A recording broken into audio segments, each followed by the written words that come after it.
북한에서 어떤 장면 하나를 잡으려고 단속반은 총이 아니라 두꺼비 집부터 내립니다. 그 집 전기부터 끊어요. 전기가 나가면 재생기 안에 물린 디스크가 그대로 멈춰서 빠지지 않거든요. 증거를 없앨 틈을 아예 안 주는 겁니다. 세계 최고를 자부하는 감시 국가가 디스크 한 장 못 빼게 하려고 동네 전봇대에 전기를 내리는 거예요. 그 디스크에 뭐가 들었길래 이렇게까지 할까요? 한국 드라마입니다. 그런데 여기서 진짜 이상한 게 하나 있어요. 드라마 한 편 봤다고 학생을 공개 총살하는 이 나라가 정작 자기 간첩한테는 바로 그 드라마를, 그 노래를 직접 가르쳤습니다. 같은 노래인데 한쪽은 국가가 시킨 필수 교육이고 한쪽은 목숨이 걸린 범죄예요. 이걸 도대체 어떻게 받아들여야 할까요? 그 간첩 교육이 어떤 건지 딱 30초만 먼저 보여드리겠습니다. 평양 한복판 호텔 뒤에 숨은 40층짜리 비밀 초대소, 그 39층에 젊은 여성 40명이 모여 있었습니다. 나라가 직접 뽑은 예비 공작원들이에요. 이들이 국가의 명령으로 배운 게 사격이나 암호만이 아니었습니다. 나만 가요였어요.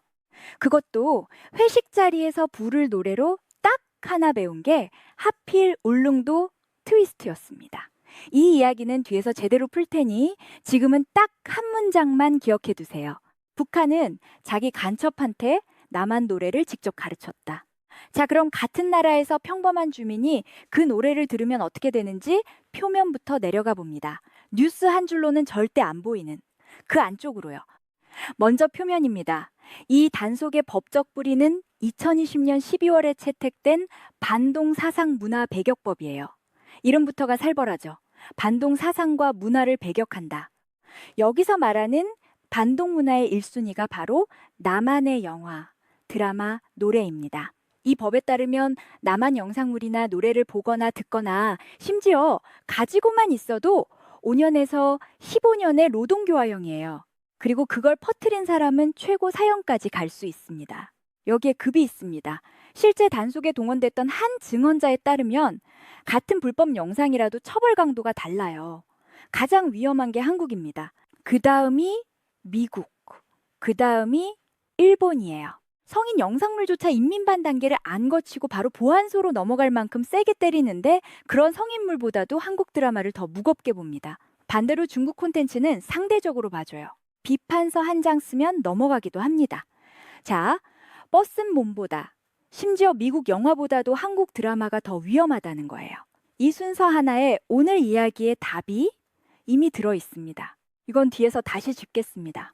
이게 문서상의 협박으로 끝나는 게 아닙니다. 데일리 NK 같은 매체 보도와 여러 탈북민 증언을 종합하면 실제로 이 법을 적용해 공개 총살이 집행된 사례들이 전해집니다. 2022년에는 해산에서 남한 영화를 유포한 혐의로 고급 중학교 3학년, 우리로 치면 고등학생 나이의 학생들이 공개 총살 당했다는 증언이 나왔어요. 이 법이 왜 그렇게 무서운지 숫자 하나로 확 와닿습니다. 한 증언에 따르면 남한 노래 잃은 곡 남직과 영화 3편을 봤다가 붙잡힌 사람이 조사 과정에서 그걸 7명한테 퍼뜨린 사실까지 드러났다고 해요. 시청은 노동교화형이지만 유포는 사형이라고 했죠. 한 명이 걸리면 그 사람이 본 경로를 따라 7명, 그 7명이 또 각자의 경로로 번집니다. 그래서 단속이 한번 시작되면 마을 하나가 통째로 흔들려요. 실제로 한국 드라마를 보다 죽음의 문턱까지 갔던 한 청년의 증언은 이렇습니다. 이 청년이 본 건 가을 동화 꽃보다 남자, 개와 늑대의 시간 같은 드라마였어요. 우리한테는 그냥 추억의 드라마죠.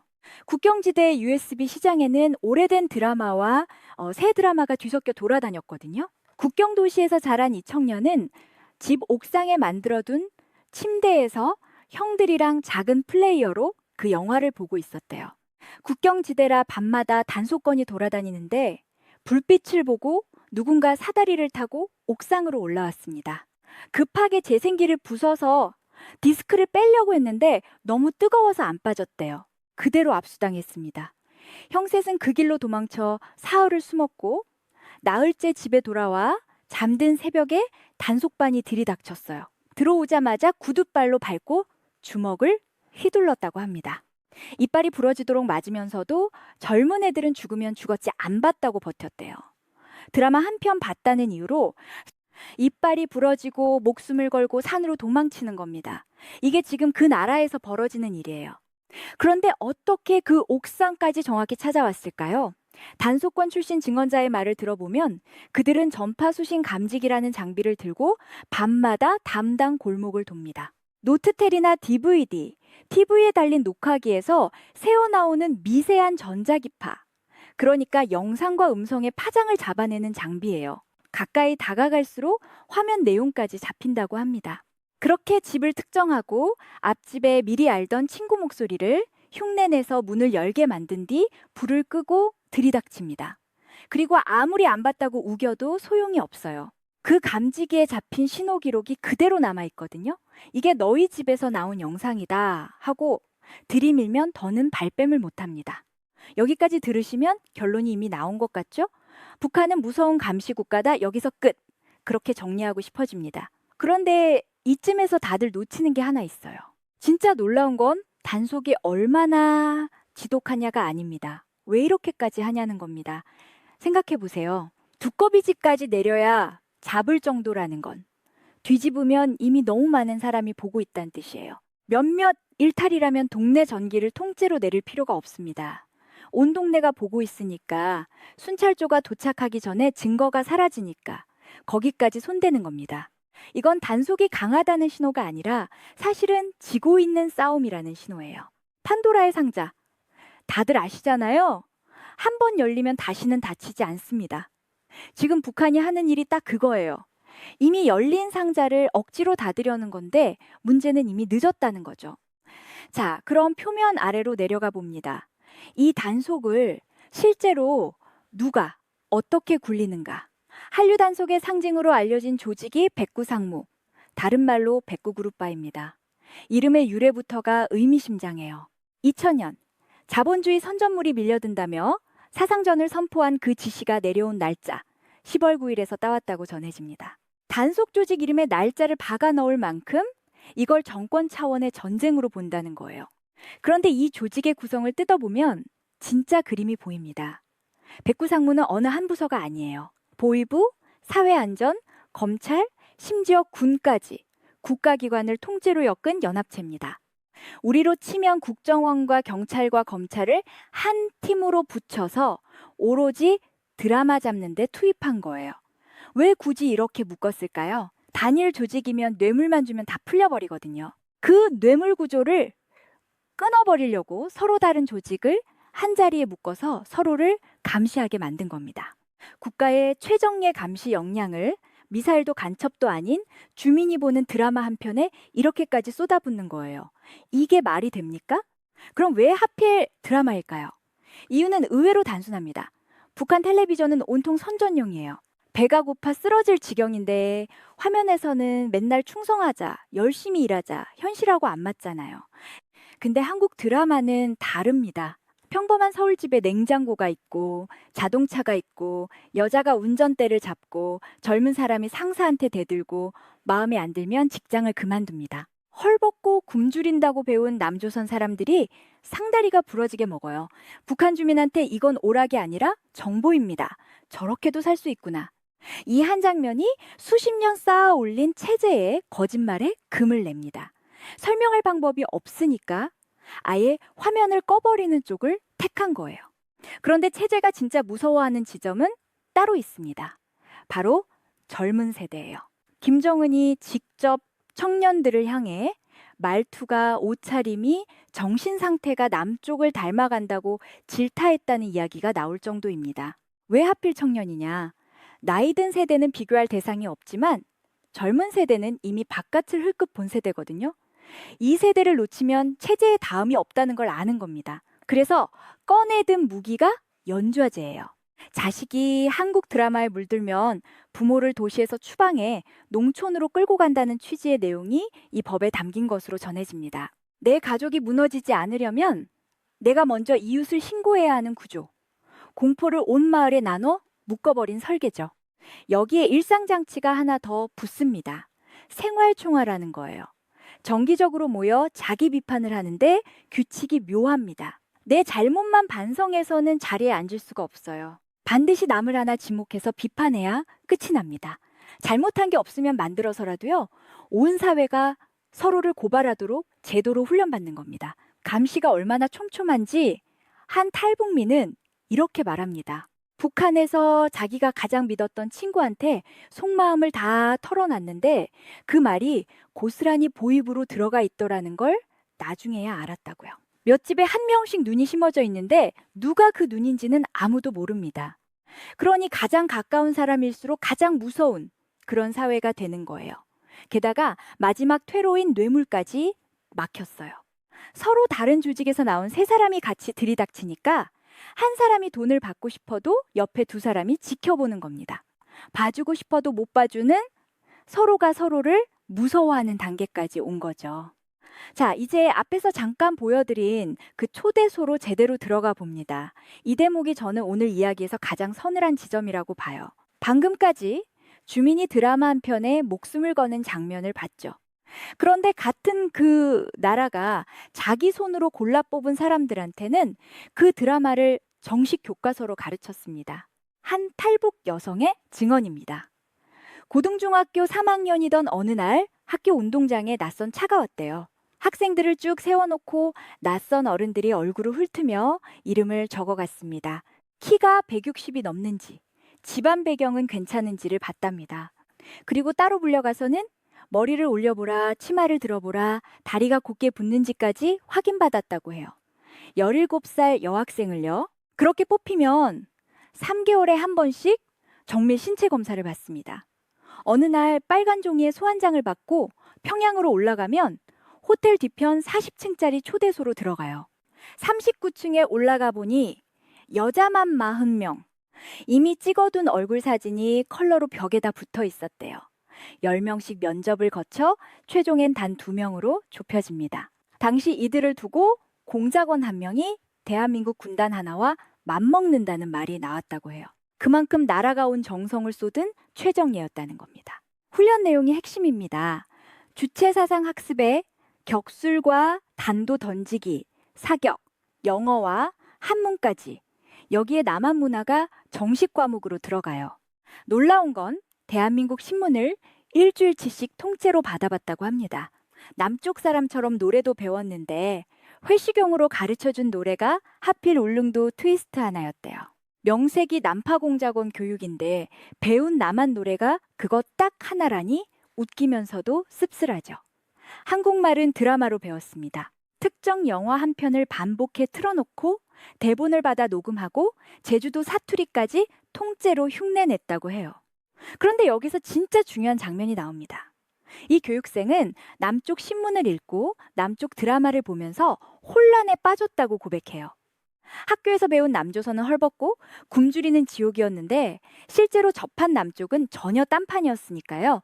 왜 이런 교육을 하냐고 물었더니 조국에 바친 몸이니 반드시 익혀야 한다는 답이 돌아왔대요. 그런데 그 교육이 정반대의 결과를 낳습니다. 처음엔 그저 혼란이었던 감정이 배우면 배울수록 부러움으로 바뀌었다고 해요. 그리고 그 부러움이 어느 순간 결심으로 굳어졌습니다. 나도 기회가 되면 꼭 대한민국으로 가버리리라. 체제가 자기 간첩을 만들려고 쥐어준 그 문화가 오히려 그 간첩의 마음을 남쪽으로 돌려놓은 겁니다. 딱 누워서 침 뱉은 셈이죠. 시대를 건너서 이 두 장면을 나란히 놓아보세요. 한쪽에서는 국가가 뽑은 교육생이 국가의 명령으로 남한 노래를 연습합니다. 또 다른 시절 강 건너 어느 옥상에서는 평범한 청년이 그 비슷한 노래를 몰래 흥얼거리다 이빨이 부러지도록 맞습니다. 부르라고 시킨 것도 국가, 부른다고 때리는 것도 같은 국가예요. 간첩한테는 한국 노래를 가르치고 주민한테는 그 노래 때문에 총을 겨눕니다. 같은 노래인데 말이죠. 잠깐 이 문장 앞에서 멈춰보셔야 합니다. 이건 실수가 아니에요. 체제가 남한 문화의 힘을 누구보다 정확히 알고 있다는 증거입니다. 자기 요원을 남쪽에 감쪽같이 섞어 넣을 수 있을 만큼 그 문화가 진짜 같고 사람 마음을 움직인다는 걸 스스로 인정한 거예요. 그렇게 잘 아니까 주민한테는 목숨을 걸고 막습니다. 자기가 가장 잘 아는 그 무기를 정작 자기 국민 손에는 절대 쥐어줄 수 없는 거죠. 그 교육생은 결국 남쪽 땅을 한 번도 밟지 못했습니다. 3년 넘게 훈련받던 중 정찰국 간부 한 명이 명단을 들고 넘어가면서 신분이 통째로 노출됐거든요. 조직 안쪽의 배신 하나로 청춘을 다 바친 준비가 전부 물거품이 됐습니다. 나중에 주왕달아 그 세계를 검색해 보고서야 자기 같은 공작권들이 1983년 아웅산 폭탄 테러 사건처럼 어떻게 소모품으로 쓰이고 버려졌는지 알게 됐다고 해요. 여기서 벌써 이 시스템이 안에서부터 어떻게 새는지 보이기 시작합니다. 이쯤에서 처음에 질문으로 돌아가 봅니다. 드라마 봤다고 사람을 총살하는 나라가 왜 간첩한테는 그걸 가르쳤느냐? 이제 답이 보이실 겁니다. 진짜로 무서운 건 드라마가 아니라 드라마가 실어나르는 진실이거든요. 그 진실이 얼마나 강력한지 다른 누구도 아닌 그 체제가 제일 먼저 알고 있었던 겁니다. 여러분이 이 이야기를 들으면서 뭔가 앞뒤가 안 맞는다고 느끼셨다면 그 감각이 정확했습니다. 한 체제가 문화를 이렇게까지 두려워한다는 것 자체가 사실은 그 체제가 약하다는 신호였던 거예요. 그럼 이 이야기가 지금 어디로 가고 있느냐? 결과를 봅니다. 가장 서늘한 건 감시하던 사람조차 넘어온다는 겁니다. 앞서 나온 단속권 출신 증언자는 원래 미림대학이라는 곳에서 기술을 배운 사람이었어요. 그런데 이 사람이 백구 단속조에 발탁된 계기 자체가 친구들과 한국 드라마를 보다 걸린 사건이었습니다. 감시하는 쪽에 서게 된 뒤에도 압수한 영상을 복원하는 일을 하면서 정작 본인이 한국 드라마를 더 열심히 봤다고 고백해요. 사실 이 사람도 처음엔 기술을 인정받아 충성을 증명하려고 몇 달을 무보수로 매달렸다고 합니다. 그런데 시간이 지나면서 깨달은 거예요. 자기도 결국 이용당하는 톱니 하나일 뿐이라는 걸 그때부터 마음이 꺾였다고 했죠. 게다가 처음 걸릴 당시 함께 드라마를 본 6명 가운데 밀고자가 섞여 있었는데 아직도 그게 누구였는지 모른다고 합니다. 친구 6이 둘러앉아 드라마 한 편을 보는데 그중 하나는 감시의 눈이었던 거예요. 북한 사회가 아직도 버티는 힘이 바로 이 서로를 믿지 못하게 만드는 구조에서 나옵니다. 그런데 그 둑을 지키던 사람이 먼저 물에 젖은 겁니다. 게다가 어떤 경우엔 단속하라고 만든 조직이 오히려 유통의 길목이 되기도 합니다. 압수한 물건에 가장 먼저 손댈 수 있는 사람이 바로 단속 권한을 준 사람이니까요. 막으라고 쥐어준 칼이 안에서 조용히 시장을 여는 열쇠가 되는 셈이죠. 두 번째, 시장이 법을 이깁니다. 아무리 사형을 걸어도 중국에서 값싼 재생기와 USB가 들어오고 사람들은 배터리로 돌아가는 노트텔로 봅니다. 단속을 피하려고 앞뒤에 중국 영화를 끼워 위장한 USB, 아는 사람만 알아듣는 은어까지 등장했다고 해요. 대개 중국을 거쳐오다 보니 드라마 한 편이 퍼지는데 일주일쯤 걸리는데 국경 가까운 지역에서는 전파를 실시간으로 잡기도 한대요.